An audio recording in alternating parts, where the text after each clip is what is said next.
This is Scenic Roots. I'm Ray Bassett. Thanks for joining us. For this episode, we begin with a few conversations in partnership with Arts Build.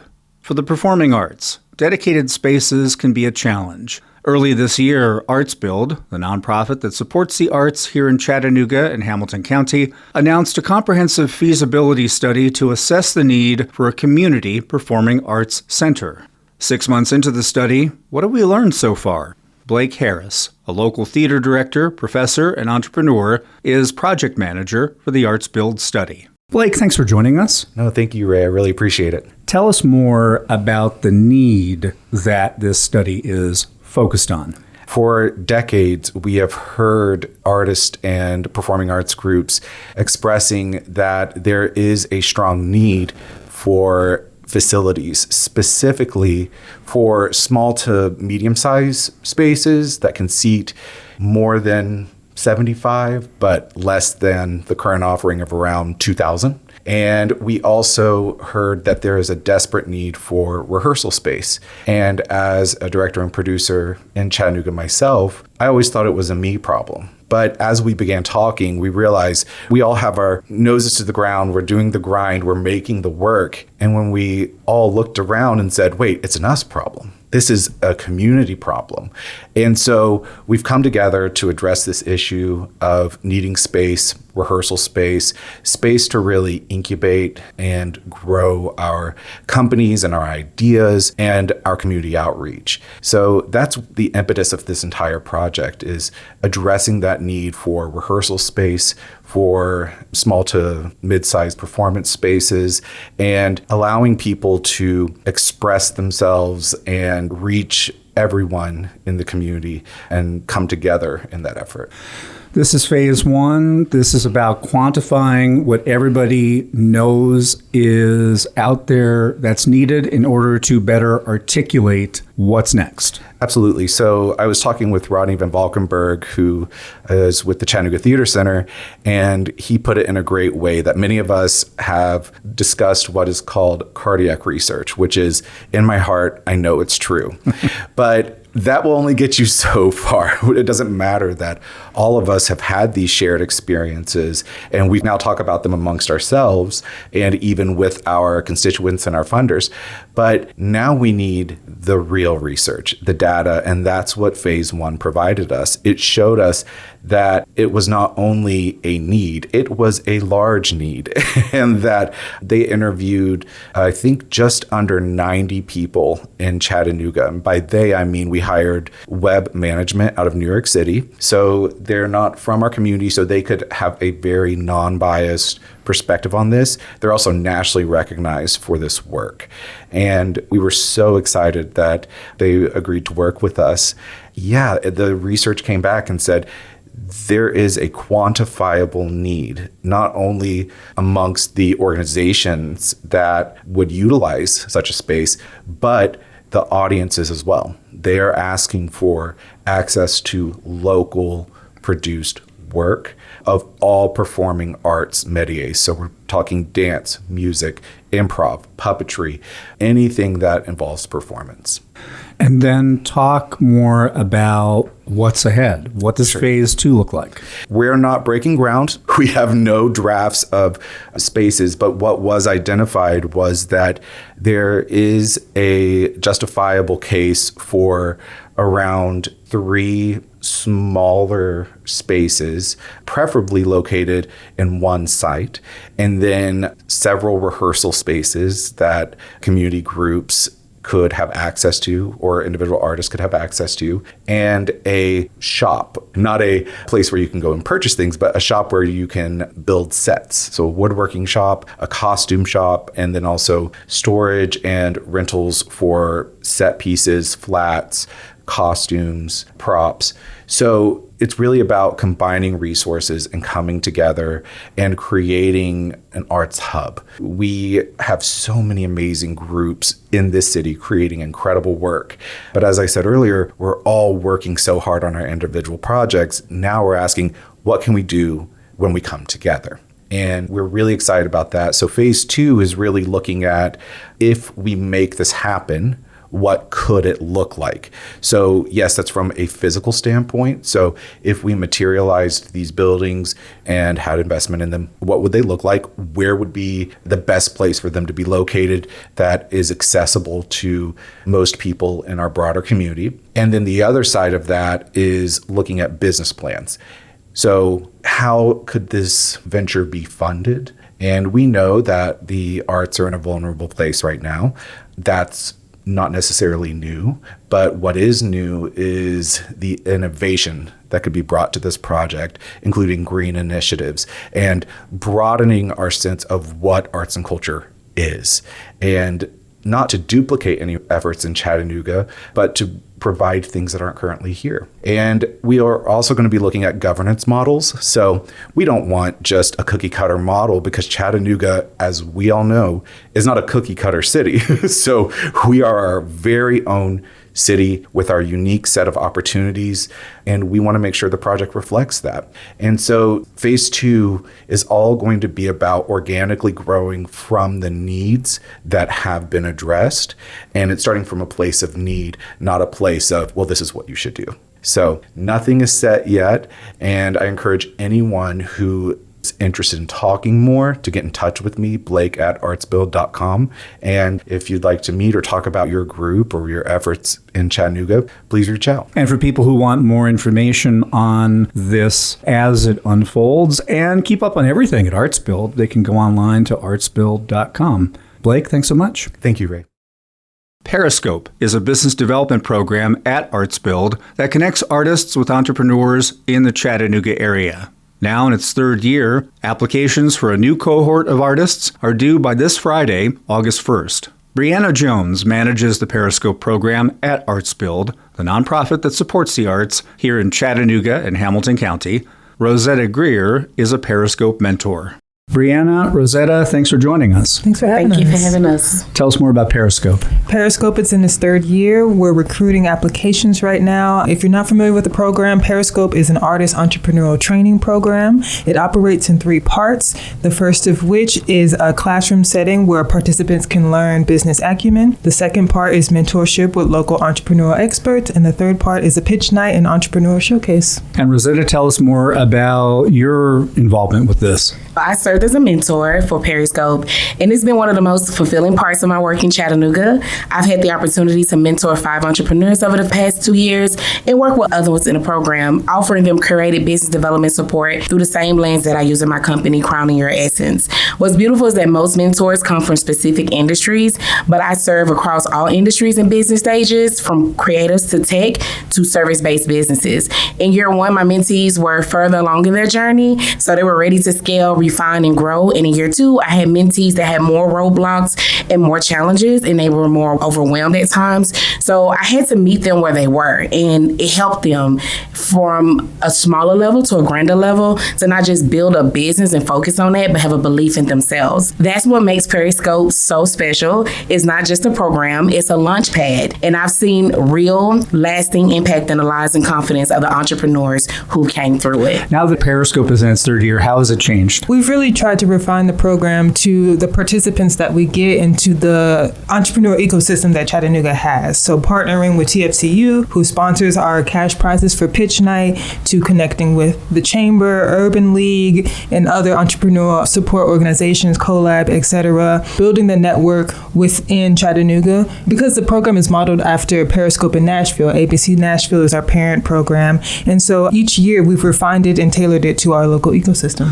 What's something that each of you have learned through your participation in this program? I've learned that there's no one size fit all. I think a lot of people like to do programs where it's just the basics and then you take it or leave it. But with Periscope and with what we do at ArtsBuild, we really want to build community. And so that's different people, different disciplines, and different personalities all working together, piggybacking off of each other. And for me, I've learned from working with the different types of mentees that there's no one size fit all, as she said, and it proved that business development is not just a strategy, it's personal and it's human. And you have to meet people where they are. So no matter if you're entry level, newer to entrepreneurship in the creative arts world, or if you've been doing it for a while, I think it'll benefit any person at any level that comes into this program. And it's grown me as an individual in our community in the arts world, because typically those weren't my focuses. And now that I have been able to help in the Periscope program, I've noticed a tremendous change in my perspective as it relates to creators, because that is a delicate subject and topic. And it's been beautiful, and it's grown me as a person, as a coach,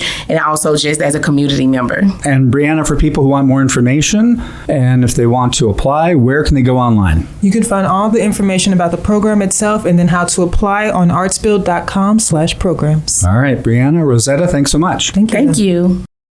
As the nonprofit that supports the arts here in Chattanooga and Hamilton County, ArtsBuild is now helping artists in 3 ways beyond the Periscope program. Melissa Aston is with ArtsBuild. Melissa, thanks for joining us. Thanks for having me. We're talking about a lot of different opportunities for artists from ArtsBuild through its community partners. Let's just take them one by one. The Community Cultural Connections Grant. What's the focus for that? The focus of the Community Cultural Connections Grant, we at ArtsBuild call it the CCC grant, is to elevate the arts for community members traditionally not served through the arts. And so it can be, for example, Scenic City Shakespeare. They bring their performance out to Greenway Farms for the Hickson Saudi Daisy community members to have a high-level production just in their backyard, free of charge. And the amount? This grant is up to $2,000. And the deadline? The deadline is a rolling deadline. So we have a pot of money, and we're just giving it out until it's gone. And for more information on that and the other grants that we're going to talk about, visit artsbuild.com. Let's talk about the Artists Work Grant. The Artist Work Grant is a phenomenal grant because it really hits home that artists deserve to be paid and need to be paid. And so this grant is for an artist or a group of artists to move forward a project that ends in an exhibit or a performance. So, for example, the pop-up project through Louis Marin Howard ran classes throughout the East Lake community, teaching dance to those who might not have the economic means to pay for dance classes. And the amount? This one is up to $5,000. It can be used to pay artists, venue fees, teaching fees, marketing, things of that nature. And the deadline? The deadline to apply is August 8th. And for more information on that and the other grants, again, visit artsbuild.com. The third grant we want to talk about for artists here in Chattanooga and Hamilton County through ArtsBuild and its community partners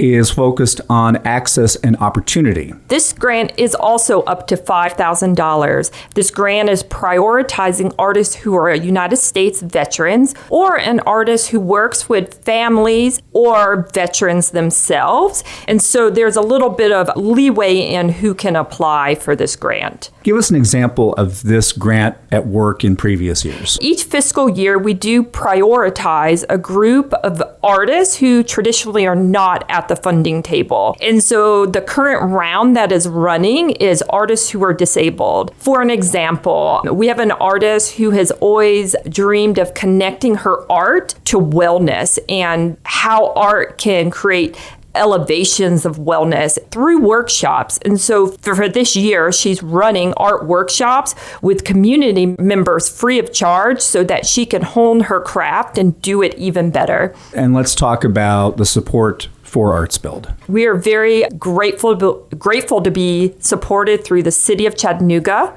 local foundations, National Endowment for the Arts, Tennessee Arts Commission, and last but not least, ArtsBuild individual donors. And for more information about these opportunities through ArtsBuild and everything happening at ArtsBuild, where can they go online? Just go to artsbuild.com. If you're specifically looking for grants, it's under the grant making tab. But explore our entire website and all the programs that we offer. All right. Thanks, Melissa. Thanks for having me.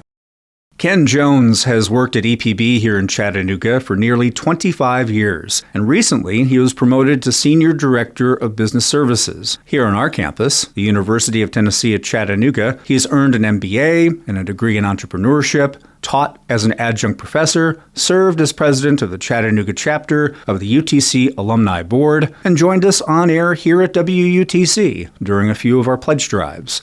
This fall, Ken is suiting up for Dare to Dance for the Kidney Foundation of Greater Chattanooga on Saturday, October 25th at the Chattanooga Convention Center.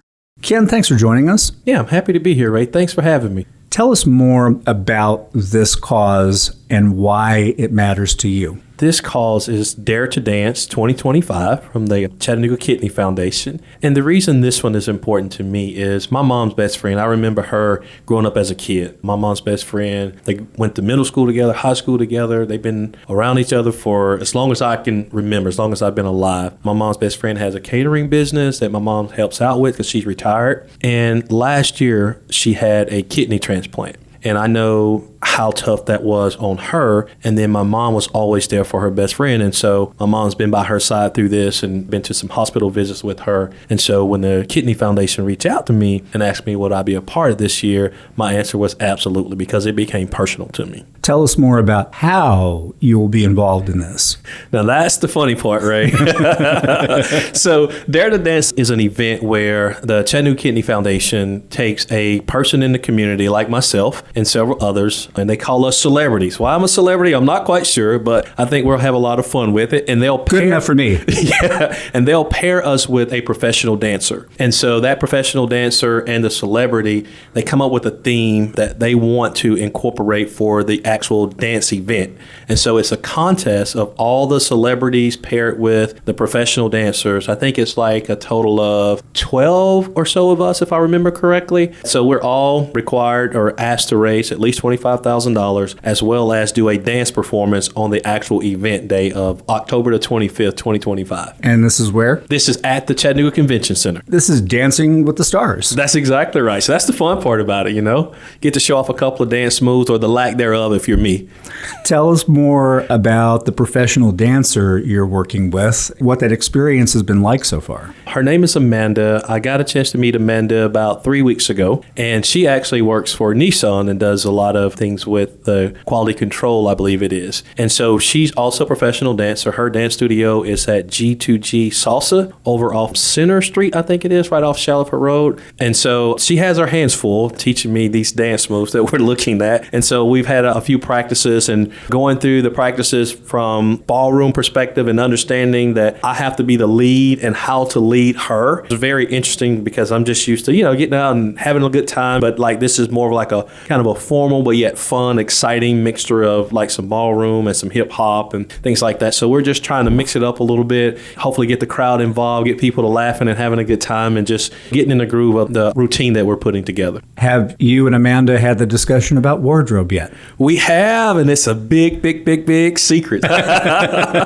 So yeah, we're talking through that. We pretty much got a really good idea laid out. And so we've talked with the Kidney Foundation about our ideal and our concept and our costume and what that's going to look like. I can tell you it's going to be bright, it's going to be beautiful, it's going to be exciting, and we're going to get the crowd involved with it. And this supports the Kidney Foundation here in the greater Chattanooga area. Yes, all the funds that are raised from all of the teams all goes back right here into our community of Chattanooga and surrounding areas that we serve. So every single dollar will be put right back into the community, helping those individuals with whatever type of kidney situation they may have, whether it's helping them get back and forth to the hospitals, to whatever it might be, utility needs, food needs, anything that they may need. All these funds raised go right back to those individuals.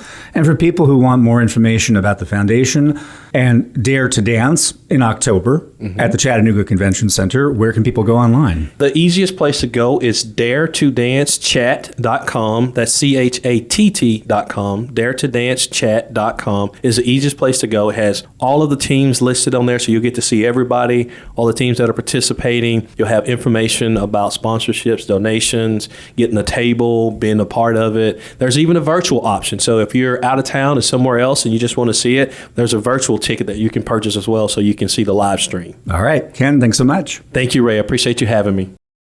If you've ever seen free yoga classes at the Chattanooga River Market on the Tennessee Aquarium Plaza, the instructors come from across the city. Melly Deanna Harris, Lauren Clifford, and Ashley Snyder are three of the practicing yogis with the Chattanooga Community Yoga, which hosts its next class on Saturday at the River Market. Melly, Ashley, Lauren, thanks for joining us. Thank you for having us. Thank you for having us. Thank you so much for having us here. Tell us more about the collective. The collective started about 15 years ago with Maggie White. It's something that began as an idea to bring yoga to the community in a space and free area to share, to a space that people didn't have that access before. And people may be most familiar with the collective through the programming at the market. Yes, at the River Market. In the summertime, you can see us teaching on Saturdays at 10 a.m., most Saturdays, but now we're there just at the first month. But it's under, if you look for the big white top at the aquarium, you can find us there. It's been a challenging time for arts organizations, cultural organizations. Talk about the challenges that you all and others in the collaborative are now facing. I would say just through my 9 years of teaching, the accessibility has become very difficult for a lot of folks, and it doesn't really matter what side of the spectrum financially you are a part of. That I feel like there used to be a lot more resources where you would be able to attend yoga locally, whether it be like a donation based or whether it be a free, or maybe you do it at like a local business. Of course, this was all pre-COVID. And in my hopes, I was hoping that was all going to kind of like bounce back, like kind of once we got over that very short but felt very long era. And now we've just noticed that there's just been a lot of drops in funding or opportunities. And then why this ends up being very difficult is because now people are probably torn between, can I afford $20+ for a drop-in class, or do I not go at all? So those resources are extremely shortened, or they don't even have the opportunity to just even like just show up and give the yoga practice a try. So that would be kind of the big thing for me personally. Yes, I have directly experienced this kind of shift from the time when I worked at the Center for Mindful Living and also at a local private school. We had a beautiful yoga education curriculum program for over 11 years, which I helped run for the past 3. And we also received the notice that budget will be cut for that as well. And it just seems often that, like you mentioned, wellness is one of the things that gets stripped away the fastest and quickest, which honestly, I know we can all kind of agree that that is the hub and center for collective wellness across the board when we have access to these resources and tools. Talk about some of the ways that you are trying to pivot despite the challenges. Well, one of the things, despite the challenges, is I know personally that I will take my practice out into the world. Before I came here, there's an amphitheater right over on the campus. I will position myself and I will chant, or I will practice yoga out in the public so other people can see me, and to have the bravery so other people can have the curiosity to see that. When we meet in a collective out in public, you see more people doing this, and you have that curiosity of, wow, could I do that? And you have the age range of people that range from, I'm about to turn 55, to people that are older and people that are younger, and it's an expression of curiosity. So having these things out in public makes it the accessibility to see what people can do. Mine might be a little bit more, I guess, maybe untraditional in a way. I tended to gravitate towards spots where maybe you wouldn't imagine seeing yoga. So, for example, I had taught classes at Naughty Cat Yoga when they first opened. So we were surrounded by cats, and then, of course, you have the option of adopting, but then you get that space where you're practicing kind of, again, outside of a normal, like, yoga studio setting, but making it a little bit more fun, and maybe that can be intentionally very inviting for people to maybe see it as kind of like a less serious, less kind of performative-esque aspect. I've also taught at like breweries. Again, I'm currently teaching at a climbing gym right now. So my hope is to keep finding these very unconventional spots and have that be the gateway to either creating an inspiration or asking questions, or to want to even share, like I try to share every time with my classes that I teach every week, the types of local or free like yoga offerings within the area to also help and support other instructors as well. Yes, my favorite places to teach are anywhere that you wouldn't assume yoga might be. I've taught in shops. I've taught in the market, obviously. I've taught at the museum. I've taught outside in beautiful locations all around Chattanooga. And I think the more we have these abilities to drop the intimidation of yoga has to look and be and act a certain way in a certain space, gives these beautiful little touch points to a whole new opening of what is possible for somebody who might see that and be like, is that for me? And wonder, because even on my journey, I was very intimidated in the beginning to go to certain spaces of yoga, and it was actually a free yoga offering that set me forward on the path that I am today. The collaborative is still providing programming at the market, it's just less. Yes, at the moment, yes. We had 12 weeks and now we have 5. So where we were able to come and show up for the community every single Saturday, now we can only show up for the first Saturday of each month. And we only have 2 left. So we have September the 6th, is that correct? Yes. And then I'm on August 2nd. So there's August 2nd and September 6th will be your last 2 opportunities to find any of our teachers at the aquarium at the river market this year. But we're hoping to get more money for next year. And then beyond that, We have some things that we've been talking about, some really exciting things that we've kind of got hidden down. I know that we've got some things we're going to be doing here on campus, a couple of places that we'll be collaborating with some different spaces here on the UTC campus. So you can look forward to those, and you can also follow us on Facebook and on Instagram with the Yoga Collective. To find out where we're teaching and to stay connected to us and the spaces we'll be at, you can follow us at the Chattanooga Community Yoga on Facebook, and we also have a meetup group on meetup.com. all right, Melly, Lauren, Ashley, thanks so much. Thank you. I'm Ray Bassett. Thanks for listening to Scenic Roots. We come to you from the studios of WUTC at the University of Tennessee at Chattanooga. Email us at scenicroots423@gmail.com. Follow us on social media at scenicroots423. Listen to us online anytime at WUTC.org and the WUTC app. Join us again next time for Scenic Roots.